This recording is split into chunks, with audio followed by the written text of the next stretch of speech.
Good morning, children. As you know, in our previous period we started our chapter number 7, that is water resources.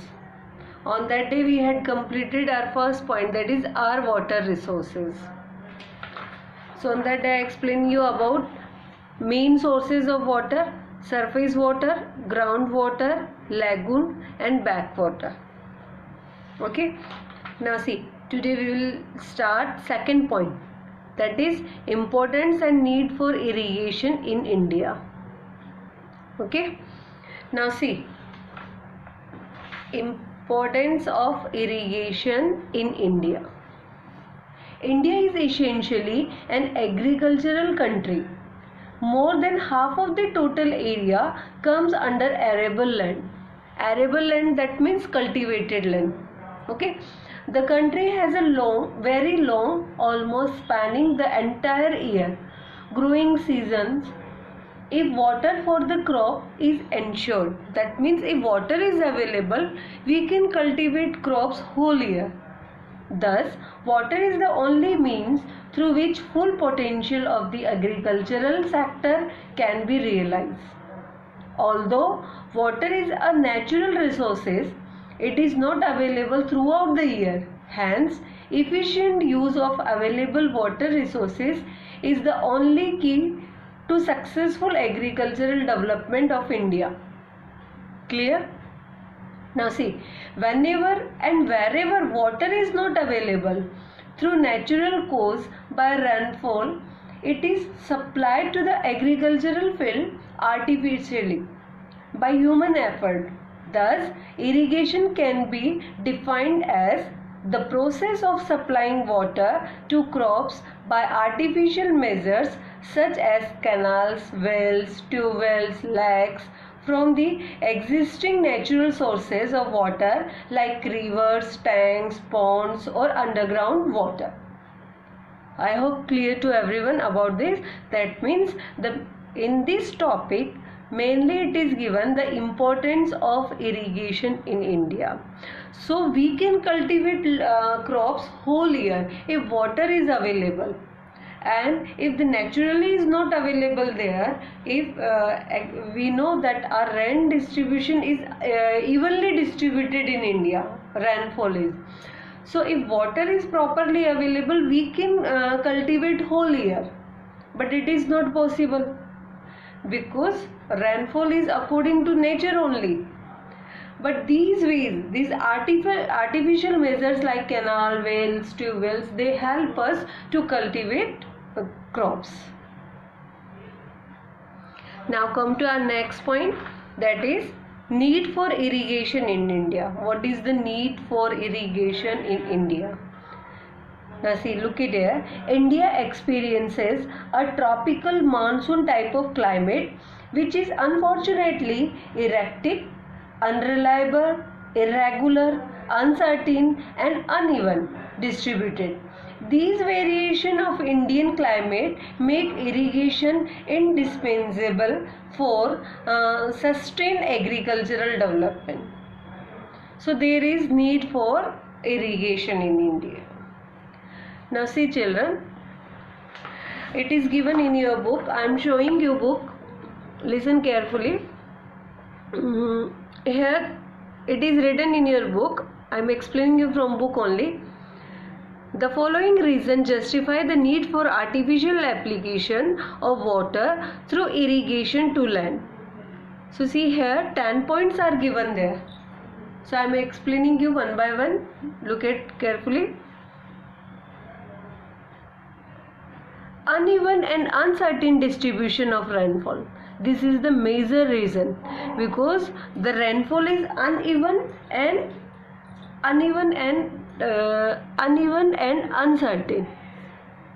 Got it? So you have to underline uneven and uncertain distribution of rainfall. See the second point. The southwest monsoon responsible for 90% of rainfall in India. Who? Southwest monsoon. This is responsible for 90% of rainfall in India. Often fails to keep its date. It may strike early or after. It may be come early or it may be after the scheduled arrival, but each crop has a fixed requirement of water at the right time. So these crops are required water at a particular time, but these rainfall is not fixed. It is uneven, and that schedule is also not fixed. So because of that, there is a need of irrigation. Okay. Now see, look at the third point. There are large variation in a spatial distribution of rainfall. The amount of rainfall varies from place to place. It is not the complete that we cannot say the whole India experience a equal rainfall. No, some places our rainfalls are very high, and some places are very scanty rainfall. See here, whilst areas like the Meghalayas receive more than 1000 centimeter of annual rainfall. Underline it, 1000 centimeter of annual rainfall. There are part of the desert in Rajasthan which receive less than 25 centimeter of rain in year. So look at the difference. In Meghalaya we get 1000 centimeter of annual rainfall, but in Rajasthan in some places we are getting only 25 centimeter of rain in a year. So look at the major difference. So how cultivation is possible there? Not possible. And so there is a need of a irrigation. Come to the next point, fourth point. The rainfall in India is restricted from June to September. It is restricted from June to September except in Tamil Nadu. Tamil Nadu is in exceptional case in Tamil Nadu, which receive rains in winter too. Rest of the year is practically dry throughout the country. So only these places, the Tamil Nadu, it got rainfall in winter too, but the rest of the year it is practically dry. Okay. Now see fifth point. Only about 30% of the cultivated area receives sufficient annual rainfall, above 100 centimeter, while about 40% receive less than 75 centimeter annual rainfall. Look at here difference, 100 centimeter, 30% of the cultivated area sufficient annual rainfall above the 100 centimeter, and these 40% they got 75 centimeter only annual rainfall. In these areas crops cannot be grown without irrigation. So this is very important because the rainfall is very scanty, so cultivation is not possible without irrigation. Look at the sixth point. Some crops which are grown in winter, that is Rabi, need artificial supply of water when there is hardly any rainfall in most part. So if water is not available, the cultivation is not possible. So for these Rabi crops we need artificial supply of water. So it is clear there is a need of a irrigation. Next point, rainfall during the 4 months is torrential, giving very little time to the soil to absorb the rainwater. Thus most of the surface water goes waste. This has to be compensated by irrigation. Now see what is given here, that the some places that the soil it hasn't that much capacity to absorb the rainwater, because the moisture is there. Because of the moisture, that soil cannot contain water. It cannot absorb the rainwater. So the most of the surface water goes waste because the capacity is not there. So how it can absorb the water? So this scarcity, or we can say this scarcity, it is compensated by irrigation only, because that soil hasn't capacity of absorb the water. So this is fulfilled by the irrigation only. So irrigation is important. Now come to 8th point. Some crops such as rice, sugarcane, jute, cotton and chilies need more water and hence need to be provided with irrigation. They need more water, so irrigation is required. Next one. With the supply of a water, that is with the proper irrigation, some crops like rice and wheat can have a 2 growing seasonal in a year. So we can grow 2 times in a year. Which crops? Rice and wheat. So with the supply of the water only, if the water is available, proper irrigation is possible, then we can cultivate in a year 2 times. Got it? Come to our last point. The ever increasing population in India leads to the demand of even more intensive agriculture. This need more and enhance irrigation facilities to get maximum yield from the same land area. So this is the major problem. If the population is increasing rapidly, so our demand is also increasing.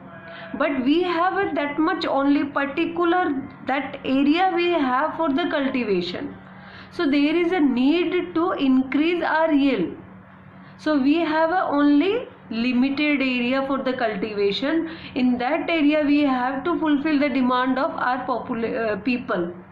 So this is only possible if our yield facility is maximum we are yield from the same land. Then only it is possible. I hope these 10 points clear to everyone. In this, given the need for irrigation in India. Now come to our third point. Factors required for development of irrigation. Here some points I had written here.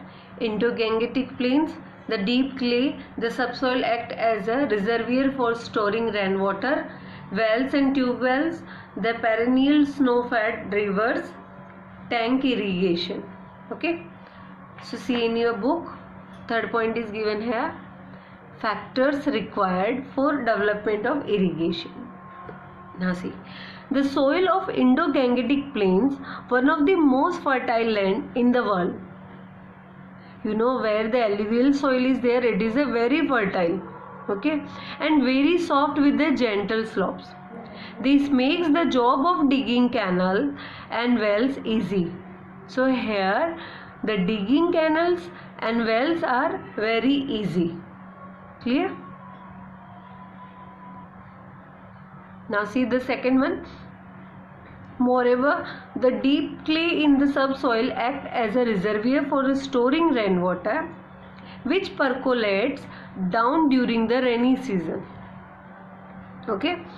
Now see next one. Thus, the good quantity of groundwater available for irrigation in off season is a boon for a wells and tube wells.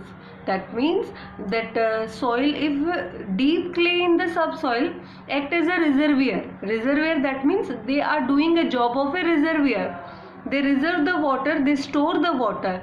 So we can use that water in off season because we have a storage of water, or whenever it is required we can use it. So it is a boon for a wells and tube wells. See the next one. The perennial snow-fed rivers of the plains are regular sources of irrigation. Snow-fed, whole year they are flowing. Earlier I explained you about this. So regular sources of irrigation. This is the regular source, perennial snow-fed river. However, the flow of water varies from change of season. Flow is changing because of the season. In summer time the flow is very less, but in a winter time it is a very, in winter time it is a, because it is a snow fed, so winter time it is a less, and on that time it is a high. So it is depend upon the season. according to the season they are changing. So but the perennial snow-fed rivers, they are flowing whole year. So it is a good source, regular source of irrigation. See, last point. In peninsular India, hard rocks are difficult to dig and rivers are seasonal. Hence, in this region, tank irrigation is more common. So, tank irrigation is more common in India.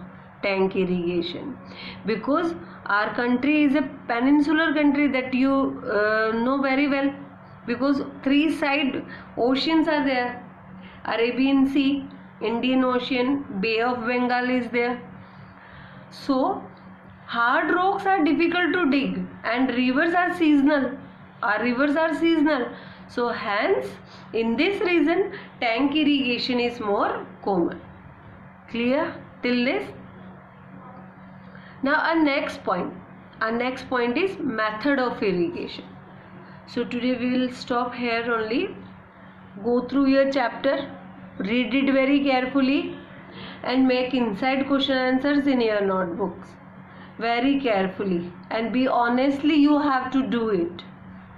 Okay, in next period we will discuss about the method of irrigation. This chapter is very interesting. In this we will study about how the irrigation is possible in India, how different methods are there. So this chapter is very interesting. So go through your chapter, read it very carefully and do your work honestly. Have a good day. God bless you.